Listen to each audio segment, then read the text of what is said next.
Welcome to the Modern Husbands podcast, where any combination of Dr. Bruce Ross, Christian Sherrill, and Brian Page host national experts who share winning ideas to manage money in the home as a team. Today, we welcome Dr. Brad Wilcox. Dr. Wilcox is a professor of sociology at the University of Virginia, where he directs the National Marriage Project and is a senior fellow at the Institute for Family Studies. Wilcox also currently serves as a non-resident senior fellow at the American Enterprise Institute. He has been a research fellow at Yale University, a research associate at Princeton University, and a Civitas fellow at the Brookings Institution. Today's discussion will center around his new book, Get Married, and the evidence-based ideas highlighting the advantages of marriage and how to maintain a strong and happy marriage. Enjoy the show. Dr. Wilcox, I know, but you would prefer to be called Brad, so we'll call you Brad moving forward. But thanks for joining us today. It's my pleasure to be here with you all, Brian. So our discussion today touches on your forthcoming book, which I've read and I loved it, Get Married. And I want to begin, though, before we dive into some of the details of this book, with just a rapid set of fun questions and answers. So I'm going to ask you a quick question, and then you respond with just a straightforward, rapid response. How does that sound? That sounds great, Brian. Okay. Men must be the financial provider, or men must be capable of being the financial provider? Capable. What percentage of marriages end in divorce? About 41% today. What percentage of American adults are married? About 49%. True or false? Couples who take more date nights are happier and have more stable marriages. True. True or false? Since 1980, the divorce rate has increased. False. True or false? The marriage rate has fallen about 65% in the last half century. True. True or false? Couples who identified more with a team mindset, who regularly sacrificed for one another, and who shared the same bank account and last name were more likely to be satisfied with their sex. That's true. All right, so you are one of the nation's leading experts in the institution of marriage. And one of the reasons that we wanted to host you on our podcast is that there are statistically significant reasons to promote marriage. And that in doing so, we are not criticizing those who are not married. As a matter of fact, in your book, Get Married, you recognize that staying married is not always in everyone's best interest. And there are clearly times in which divorce is the answer. So I wanted to put that out there to begin with. But more broadly speaking, there are clear advantages to marriage that perhaps are not promoted enough. Advantages that even I was unaware of, that I was learning as I was reading your book. So let's just begin with this. Cutting across all socioeconomics, what is the greatest predictor of happiness? Yeah, Brian, it's good questions. We've been seeing a lot of, polling from Pew, for instance, saying that Americans think that work and education and money are more important for happiness. But when it comes to the best predictor of happiness that I've seen the data, it's the quality of your marriage. So folks who've got a good marriage are much happier. And that's the number one predictor that I see for men and women across the U.S.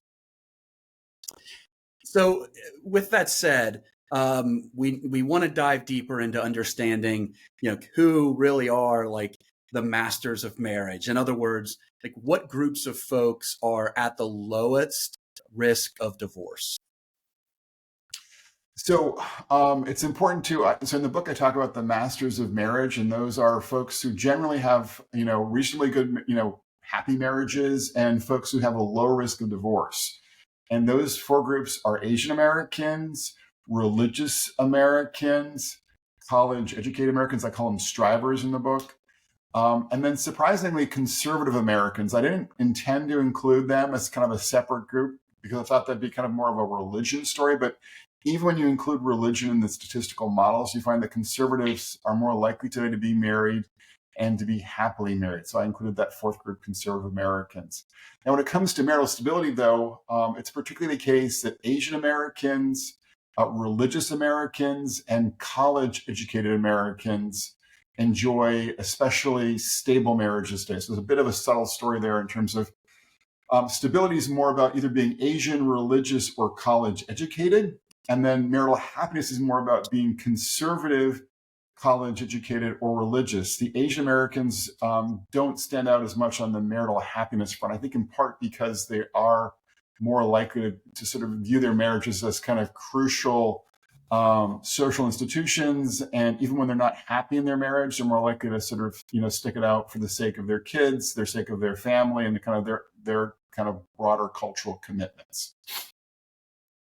So interesting. I really appreciate the sort of dispassionate, distance with which you describe these different groups. It's super helpful just to take that 30,000 foot view. Real quick, and this might just because I have scrambled egg brain, but how would you differentiate stability versus happiness? Like how do the researchers there differentiate that? Yeah, in a big survey we did with YouGov, we looked at reports of their happiness in their marriage. And then we also looked at their reports of whether they thought divorce might be in their future. So that was sort of one way we looked at it. And then the GSS data that I just referenced, it's called the General Social Survey. In that data, we actually have data on divorce proper and then also on marital happiness proper. So those two different data sources are driving those two sets of conclusions. Dr. Wilcox, so let's assume you're answering questions then after one of your lectures at the University of Virginia, right? So one college student strongly believes that the first priority in finding a spouse is ensuring it's your soulmate. Contrastly, another student argues that the happiest marriages are not spouses who are soulmates, but rather those that put their family first. Is one of them right? Yeah, so what I find in the book, based upon some surveys we've done both in California and the US more generally, is that husbands and wives kind of look at marriage as more like a package deal that encompasses, yes, romance, but also things like money and kids and kin, are more likely to be happy in their marriages than husbands and wives who kind of put a premium on just that sort of more soulmate perspective, kind of looking at marriage primarily as kind of an emotional or romantic connection that engenders what I call in the book the butterflies. So some I think young adults that I teach at UVA are thinking about marriage in terms of just that feeling, that romantic feeling, that connection with someone. And what I'm saying is that when you're a spouse, if you have that kind of more holistic view of marriage, generally you're more likely to be happy in your marriage. I think that's in part because you have a more realistic view about kind of what marriage can deliver. And then you can also, I think, appreciate that there are a variety of things happening in your marriage. It's not just about kind of the ebb and flow of of those emotional feelings that most of us encounter in a relationship. I think that there are listeners across the country right now, husbands, who are breathing a collective sigh of relief that they don't have to sweep their spouse off their feet coming home from work every single day. So I think we all thank you for that. Sure, Brian, although I want to be careful here. I was talking to one woman for the book, and I think it's mentioned, and she was talking about, date nights, in which we touched on briefly. And she was saying that, I'm 53, she's about my age, probably 51. And she was saying that among her friends who've kind of had trouble in their marriages, including getting divorced, what she has noticed is that oftentimes the wife is kind of so focused on the kids, husband so focused on work or some kind of hobby, that they don't really make time to kind of keep this spark alive. And so I want to be careful here just to sort of say, when I talk about like a family first marriage in the book and recognizing marriage is about more than just emotions, it's also important to sort of not lose sight of the importance of cultivating romance. And I think one good way to do that is to sort of have a weekly date night, if you can swing it, where you're doing something just as a couple that's unusual, distinct, fun, et cetera. And I remember reading that in your book, and I remember reading, and please correct me if I'm wrong, that the couples who take those the most frequently are oftentimes the couples who report the most happiest in marriage, or at least there's some sort of correlation, or you could argue causation. Is that right? Yeah, there's certainly a correlation, a link in the data between having a regular date night and being happier in your marriage, having greater sexual satisfaction, and being less prone to divorce. We do see longitudinal data set from a while back that couples who had more quality time were about 25% less likely to get divorced than couples who didn't have as much quality time. So I do want to better understand, or at least identify or define a date night, because a lot of our listeners have kids. So does that mean that the date night is to go out with the kids, or it's like just the couple themselves? Yeah, I mean, I would say just the couple themselves. Although, I talked to actually the same woman that I mentioned, who talked about the importance of, having date nights and not sort of having a bloodless marriage in your 50s. And she mentioned that when she and her husband had two little boys, they couldn't get out easily. So they would just kind of retreat to put the boys down and then retreat to the basement and have cocktails. And her husband's a really gifted musician, and I think he might play some music. So they kind of did the date night at home, but they were careful to kind of have time just for themselves as a couple and to put their two young sons to bed and do the best they could on that score. I think it's important. And like what I hear you saying too is like with this soulmate versus family first kind of thing, it's a both and kind of situation in the sense that your spouse is part of your family. So if you're putting your family first, you also have to consider your spouse in that and make sure that there is room for that intimacy. So. Yeah, that's right. One of my respondents in the South, pretty high-powered lawyer, mentioned that her husband is an entrepreneur, pretty busy. So they're both pretty high-powered. They don't have kids yet. But she was talking about kind of the importance of phone downtime with him, right? Mm. And so I think for all of us, it's important to work on keeping our phones down and our eyes locked in with our spouse is sort of the takeaway there, I think, in part. What of all the interviews you conducted, what was your favorite and what was said? That's a great question. I think, the respondent that I call Kelly is one of my most favorite interviewees. She's not religious. She's not conservative. She's not Asian American. She is college educated and a pretty successful professional in Virginia. And she just had a lot of, I think, interesting and, evocative insights that are in the book on everything from date nights to, I mentioned before, kind of like why some of her friends are struggling in their marriage, to the way in which women and men often sort of approach their relationships somewhat differently. So she just had a lot of, to be frank, pretty spicy comments, and you can kind of read them in the book if you'd like to know more about Kelly's take on marriage today. I remember quite a few of those, and for our listeners, you've got to read the book. They're very good and helpful. This is really wonderful too, because I don't see too many examples of sort of romances or marriages or relationships, at least in popular culture, that are this blend between romance and pragmatic, team approach to managing things together. Like there's the Bonnies and Clydes, there's the Romeos and Juliets, but there aren't so many let's have a money date and let's set up, some phone downtime, that really pragmatic, modern, I suppose less spicy details about marriage. But those things really have added a lot of value for me personally. So I hope that that's equally helpful for listeners today. Which spousal approach in your research indicates happier marriages? We before me or me before we, and why?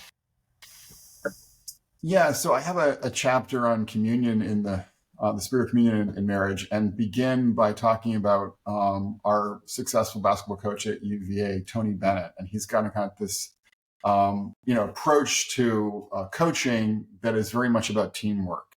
And I kind of compare that to the way in which Duke was kind of run when these two teams were competing for the national championship in 2019, and just kind of underline a scene where the UVA team wins the national championship in part by really relying tremendously on that sense of teamwork, on not kind of doing a me first approach to heading for the basket, but kind of being willing to pass the ball because you realize someone else has a better shot at that basket. So I think that obviously the point I'm getting at here is that couples who kind of can realize the importance of approaching marriage with that ethic of teamwork are more likely to flourish. You have the sense that it's about we, not me. I talk about, for instance, money as one example of this. And there's a lot of advice now being given in a variety of different venues and by some big financial gurus as well that sort of would encourage us to kind of keep separate accounts today. But what I see in the research, both in my own research and some other really cool new research, is that couples who merge their bank accounts are more likely to flourish. And the best evidence here was some work done by an Indiana University psychologist and colleagues. And what she did is she assigned couples randomly after getting married to joint accounts, separate accounts, and doing as they pleased, and found that there was a decline for all of the couples in the first 2 years of marriage, but the decline for couples who were randomly assigned to joint accounts, shared accounts, was pretty small. And the decline in marital quality for couples who were assigned to separate accounts was more marked, substantially more marked. And so it's a pretty rigorous test of this idea that kind of taking this more we first approach, in this case, to money is linked to better, marital outcomes. And as I think about this as a husband, I think, part of what's happening here is that the couple has a sense that it's our money. So if one party makes more than the other, that's not really an issue because it's all being pooled, it's all coming together. It forces sometimes difficult conversations that, you're going to see what your spouse is purchasing. And there may be times when you have to sort of explain, I don't know whether it's a TV or a computer or a beautiful dress, whatever it might be, and that can be a little bit awkward and difficult, as those of us who are married can appreciate. But it's better, I think, to do that than to kind of hide, patterns of spending and maybe even get into trouble, in a big way. So the bottom line is that kind of on a variety of fronts we see is that couples who kind of try to figure out ways to work as a team are more likely to flourish than couples who are kind of just trying to do things their own way all the time. But there's a few follow-ups there. First of all, for our listeners, if you want to learn more about that study, we had Dr. Olson on from Indiana University. She's an advisory board member because as Dr. Wilcox or Brad just indicated, that was a big deal because the research that predated that, really just showed correlation, which, it makes sense. But the skeptics would say, well, of course, people who pull their money together in marriage are going to divorce less frequently because they are not preparing themselves for divorce, right? So it was a healthy skepticism that was rational, but what she did proved causation. What she did is that it actually forced couples to get on the same page. And we're not advocating for any system. One, there's yours, mine's ours. There's separate accounts, which I know are more successful in second marriages or third marriages for a number of reasons. But it's really important that our listeners understand what the research is saying, that is something that creates more of a team approach. And I think in that chapter, there was an instance, and maybe it was the chapter that just followed, where you had a couple where it was, middle-class family. He was a physical education teacher. And, when you teach, and I can say this as a former teacher, particularly in the early years, you don't make a lot of money, right? So I was the breadwinner for many years in our family, actually for most of our marriage, and in part because I had to have a second full-time job, right? And here in the story that you shared, he did. And then his wife is at home doing all the household management. And that created a really big problem. Can you share a little bit more about that? So yeah, it's interesting. This particular guy was, he grew up poor in the South and really felt the sting of, used clothing, used sneakers, whatever. And so was determined to provide a lot of money for his family. So was working as a physical education teacher, but then also starting up a business and running that on the side and just doing tons of time devoted to his business. And his wife felt neglected. And she was actually also a physical education teacher as well.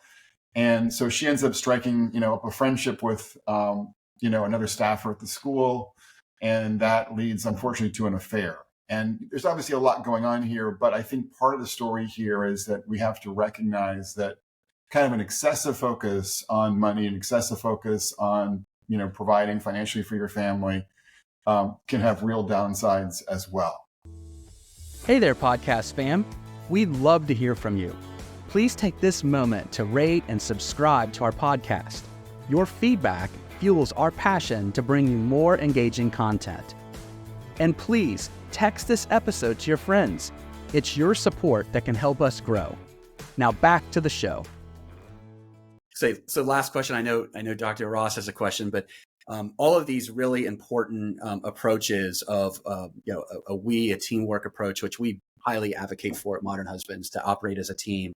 The examples you found, I have to understand, did you start with the idea of, I'm going to show Duke that UVA is better and I'm going to bring it up in my book and then share those stories, or was it the other way around? No, I was just trying to think about, doing the research on sort of teamwork in marriage and just trying to think about what would be a good way to kind of, express that idea. And I had a friend who's actually an assistant coach on the basketball team at UVA, kind of talking about their experience with that, that tremendous season in 2019. And then just kind of listening to him kind of gave me this would be a good way to frame the teamwork thing for a couple, is just to use this basketball example from UVA. That's good. And take that one, Coach K. Well, yes, that's right. So a great researcher, John Gottman, he researches a lot on marital quality, marital satisfaction, just like yourself. And he mentions 4 behaviors that he describes them as the 4 horsemen of the apocalypse, because those are the behaviors that bring about marital failure. Can you talk a little bit about what those are and how they affect marriages? Yeah. So one of the things that the book talks about is the impact of the 4 horsemen of John Gottman's approach. And so what he is basically referencing there is, so the first one would be criticism. And this is sort of saying things like you always or you never, in a relationship. And this is more likely to be, something that the wife would do in a marriage. And then there's sort of defensiveness, where you kind of like any kind of critique is sort of push back on your spouse. This is more common for husbands. There's also stonewalling, where you kind of just sort of shut down in the face of some kind of conflict or difficulty. And this again is more common for husbands.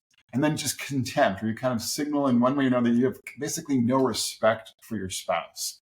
And this is found among both husbands and wives. But these 4 things are basically extremely toxic for marriage in Gottman's view. And I think he's correct.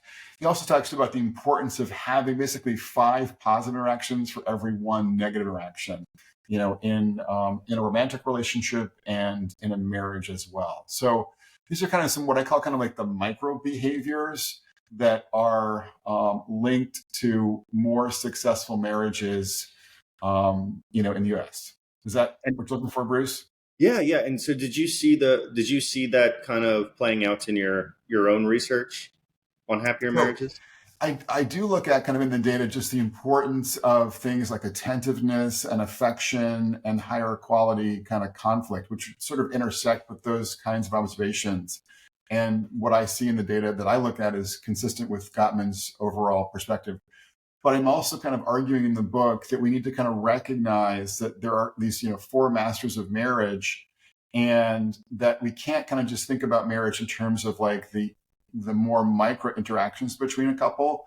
We have to kind of understand how culture and class, how money and, values and community, things like that, all kind of shape the microclimate that couples enjoy. So I talk about in Seattle, for instance, there's a neighborhood that's just next to John Gottman's Love Lab, where he would be monitoring all these couples for his research.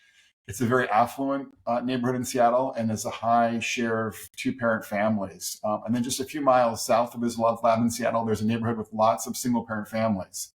And the point I make in the book, right, is just that it's not like, the folks who live close to John Gottman have read his book and kind of can cite a chapter and verse, and the folks who live a few miles south of him don't know his work. It's just that, among other things, kind of poverty is very stressful. So it kind of can be toxic and corrosive for couples.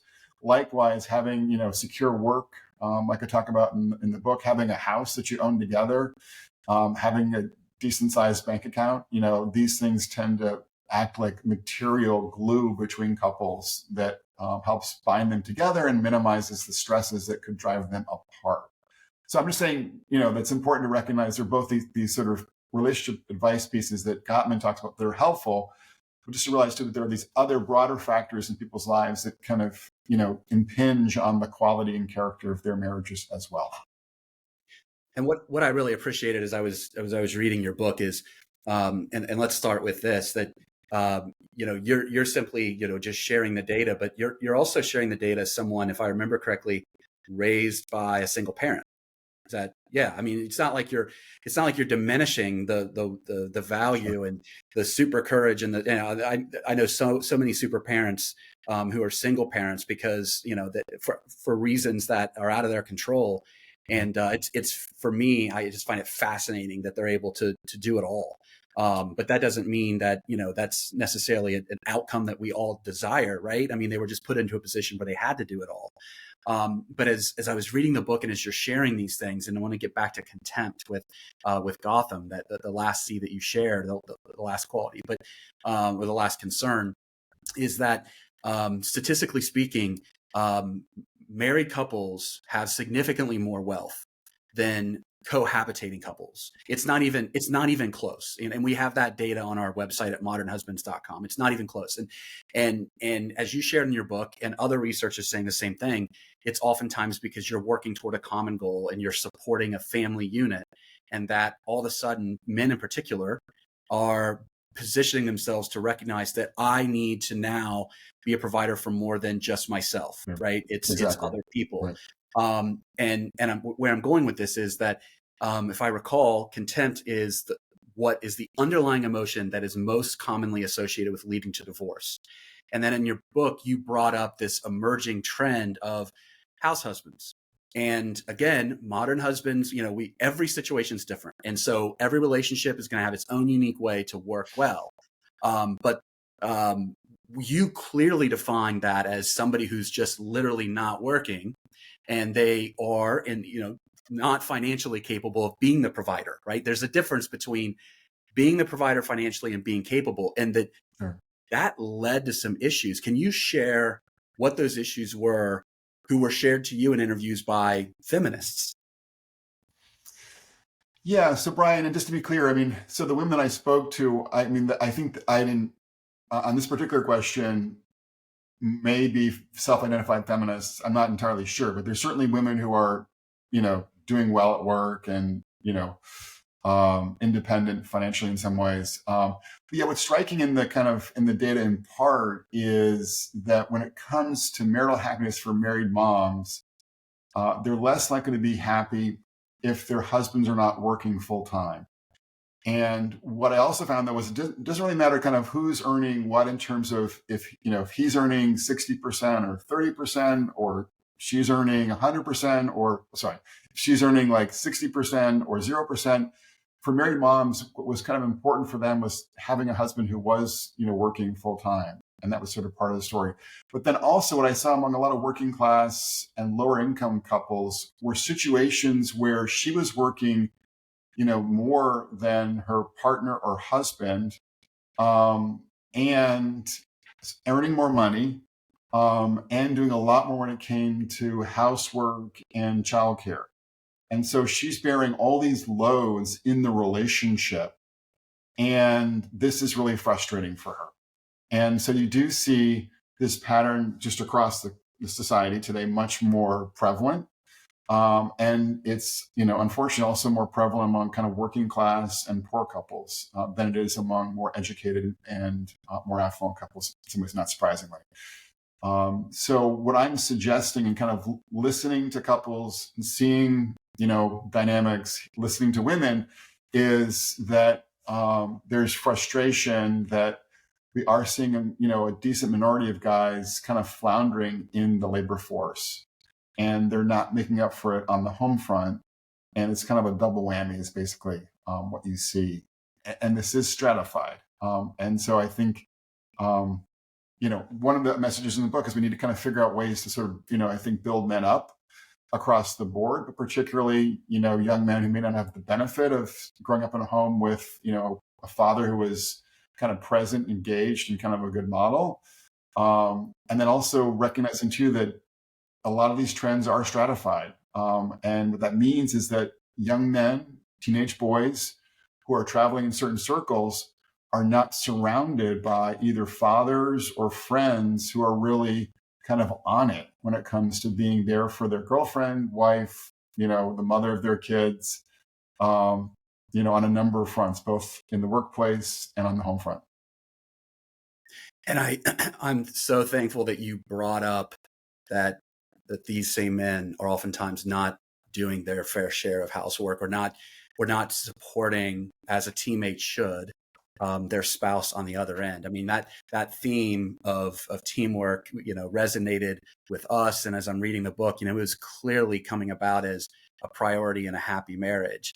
And for most of our podcasts, we like to end with like one single actionable tip from the guest.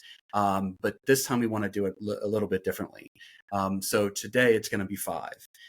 So Brad, from your perspective, like, what are the 5 pillars upon which folks are forging strong and stable family first marriages? Yeah, thanks, Brian. So the 5 C's that I talk about in the book are communion, children, commitment, cash, and community. And just to kind of give you a quick sense of what those 5 C's look like for ordinary couples when it comes to communion, kind of just having the sense that, you're fostering that emotional connection, but also that sort of we before me mentality with things like, shared bank account. And then on the emotional side, regular date night. So that's the community piece. On the children piece, I think it's recognizing that if you have kids, your marriage matters for them, not just for yourselves. And so kind of trying to cultivate a good marriage for the sake, not just, again, of yourselves, but also for your kids, but also investing in things as a family. And I was surprised, probably in some ways the most, by the fact that I found that doing fun things as a family was linked to better marriages, higher marital quality. But doing chores together as a family was even more predictive of higher quality marriages. Wait, what did you say? Chores together? Chores together. And that's like Saturday morning in our house is like completely, disaster. I mean, it's always like a struggle to get the kids to do their chores. I'm not like any great success on this front. So I was surprised to kind of find out that, if people are doing chores as a family, that was an even better predictor of their marital quality. But again, it sort of speaks to the kind of you're integrating kids into a productive activity in the home. That's linked to better marriages. The 3rd C is commitment. And we can understand that in terms of just sort of having, a real desire to sort of be there for your spouse would be part of it. I operationalize it in the chapter in part as commitment to being faithful and kind of avoiding paying attention to alternatives online nowadays, and then in person, obviously, as well. And then also kind of a commitment to kind of living a marriage ethic of, permanence, that you really intend to kind of be there with and for your spouse until death do you part.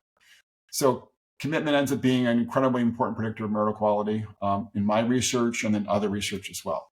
The 4th C is cash. And what we see is that, steady income, a shared home are predictive of greater marital stability, marital quality.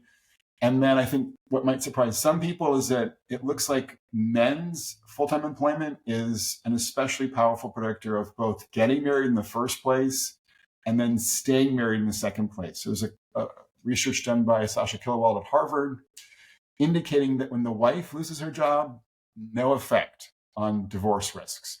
When the husband loses his job, divorce risk climbs by 33%. That's a big, effect. So there's just something about, again, kind of not obviously for every couple. I work with, a guy who was a stay-at-home, dad for many years, great marriage. But I'm just saying that on average, what we see is that couples are more likely to flourish when the husband is employed full-time, and the wife's status can sort of vary in terms of the data and what the story is there. The final C is community. And the point there simply is that birds of a feather flock together. And that's certainly true for our marriages. And so if you want to have a good marriage, surround yourself with other couples who are happily married and are, kind of family centered. One of the things we see in work done by Nicholas Christakis at Yale, sociologist, is that one of the strongest predictors of getting divorced yourself is having a sibling or a close friend get divorced. And one of the strongest predictors of a stable marriage is having none of your siblings get divorced and or a small number of your friends get divorced. And the point there, right, is just that all of us have been married a number of years, have had difficult times in our marriage. And if you see your best friend, for instance, resolving a problem by getting divorced, it's just going to make divorce a lot more, sort of salient as an option for you. Whereas if you see your best friend kind of navigating some kind of marital difficulty, maybe one spouse is depressed, for instance, and they don't get divorced, and they work their way through it, then you're more likely to sort of handle a problem in the same kind of way. And of course, in situations where there's abuse, for instance, I would recommend that husbands, wives part ways. But having a community of friends and family who are kind of supportive of your marriage is helpful. And I talk in this book too about the role that religion plays for a decent minority of couples as a particularly strong source of family-oriented community for them and for their kids if they have them. All great wisdom. Dr. Brad Wilcox, thank you so much for being here today. For the listeners, where can they learn more about where to purchase your book, Get Married? So they can just type in "Get Married," HarperCollins, and that'll take them right to a place at the Harper website to get the book. I'm also on Twitter at Brad Wilcox IFS, and Family Studies as well for more information on these kinds of topics. That's when you know you're an expert, when you can just say, just type it in Google, it'll come up first, and as it should. Thanks again for joining us today. Thanks, Brian, Bruce, and Christian. Appreciate it. Thanks, Brad. A special thanks to our guest and, of course, to all of our listeners. Don't forget to click subscribe wherever you download your podcast, give us a rating, and share the Modern Husbands podcast with others. Doing so goes a long way in growing our reach. And join your fellow modern husbands and have links to our podcasts, articles, and other resources to manage money in the home as a team sent to your inbox every 2 weeks by subscribing to our newsletter at modernhusbands.com. Until next time, be well.